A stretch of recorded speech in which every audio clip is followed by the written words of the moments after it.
ସବୁବେଳେ ଯୌବନକୁ ବାନ୍ଧି ରଖିକି ଟୋକାଇକି ରହିବାକୁ ଇଚ୍ଛା ଥିଲା। ବହୁତ ଚେଷ୍ଟା କଲି, ସେ ହେଲାନି। ତାରି ଉପରେ କବିତା, ମୋ ଭିତରେ ଦେବି ବାନ୍ଧି, ଯୌବନକୁ ସବୁ ଦିନ ମୋ ଭିତରେ ବାନ୍ଧି ମୁଁ ରଖିବି ବୋଲି ଦୃଢ଼ ଆଶା ଆଉ ସଂକଳ୍ପର ସହ ଶପଥ ମୁଁ ନେଇଥିଲି।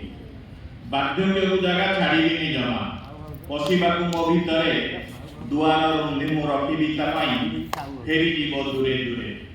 କାର୍ଯ୍ୟକାରୀ କଲି ଭାବନାକୁ ମୋର, ମୋ ଯୋଜନା ଅନୁସାରେ ଡାକ୍ତର ଓ ଯୋଗ ଗୁରୁଙ୍କ ପାଖକୁ ଧାଇଁଲି ମୁଁ ବହୁବାରେ।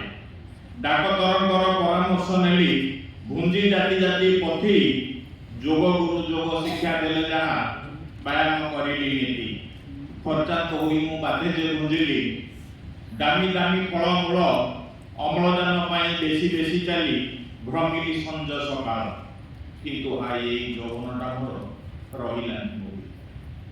କିନ୍ତୁ ହାଇ ଏଇ ଯୌବନଟା ମୋର ରହିଲାନି ମୋ ଭିତରେ। କିଏ ସେ ଛଡ଼ାଇ ନେଲା ତାକୁ ମୋଠୁ, ଠେଲି ଦେଇ ମତେ ଦୂରେ। ଘନ କଳା କେଶ କପ ପାଲଟିଲା, ଦୁଶ୍ୟନ ହୋଇଲା ଚକ୍ଷୁକୁ। ନାସିକାର ଦ୍ୱାର ହୋଇଗଲା ରୁନ୍ଧି, ଗନ୍ଧ ବାରିଲାନି କାହାକୁ।